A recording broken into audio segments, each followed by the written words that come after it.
friends and I made a Minecraft server, and everything was going well. A little too well. People were building houses, we'd beat the Ender Dragon, nations were being built, societies made. So naturally, something had to be done. You might be saying, why does something have to be done? Everything was going well. But that's the problem. It was becoming a utopian society.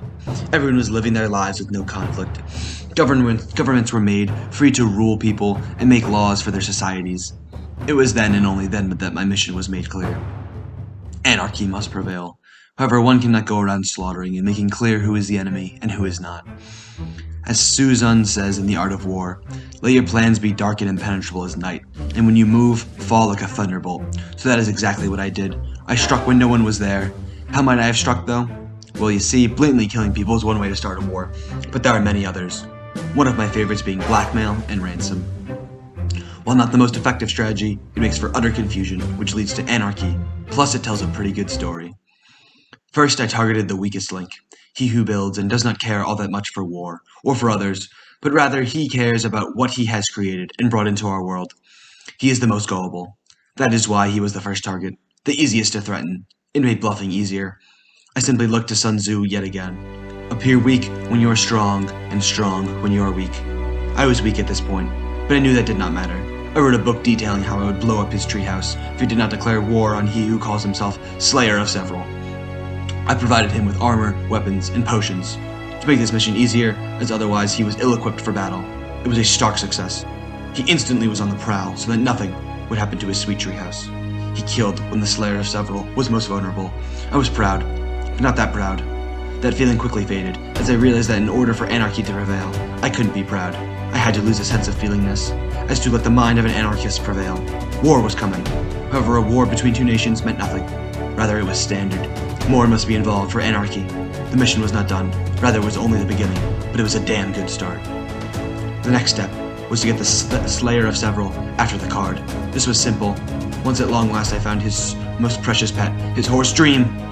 Yeah, he's a dream stand, and not only was his horse godly, but with a name like that, he would not want to say goodbye. I simply took the horse hostage to an undisclosed location. However, I didn't feel like that was enough. I really wanted to get the point across, as any true anarchist knows. So below his house, I planted end crystals and TNT. I wrote him a short book, wishing him well, but also telling him his mission, to kill and declare war on the card. The Slayer of Several is a strong individual. He's been preparing for war since the server began. However, not only is he ready for war, he's ready for the power, and he thirsts for it, knowing damn well that the card is his biggest obstacle. You see, the card is the one who is the driving force of democracy and government within the server. He's the largest block in the path to anarchy. That is why we're going after him now, and sending the Slayer after him. We are not going after him ourselves, we are sending the Slayer. This way we can break him of his ways. This will be a long and arduous process, but that is why we're sending the Slayer after him, to weaken him and his spirits. The card proposed a joint government, essentially the United Nations. He wanted every government within the server to come together to form a larger government. I cannot think of anything worse. The idea is still being mulled over. That is why I am striking now, to create tensions before any serious talks over a joint government can begin. At this point, 60% of the nation's leaders are on the server have been threatened and told to declare war, or were about to be killed and to have war declared on them. You might think this means the job of an anarchist is done, but you could not be further from the truth.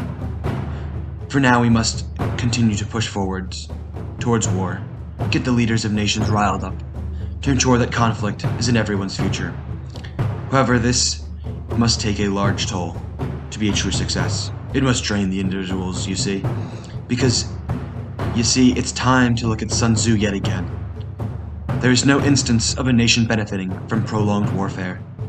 If the nations benefit in any way from these skirmishes, then this will have been a waste of time and a failure, and anarchy will become extinct, except for a dimly lit flame that burns inside my heart and desires to burn in the hearts of every nation leader.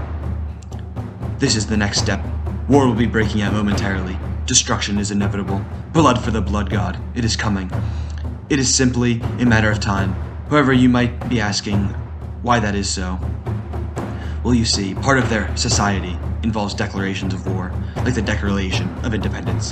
They are too official. They do not understand the government, and documents and records do not matter. When anarchy rules, which is why we must teach them. Anarchy is the only way to live. Society means conformity. Conformity leads to sheep, being led by a single shepherd. However, even sheep can learn at a point. A point comes where they will no longer conform, and it is within that chaos that opportunity arises.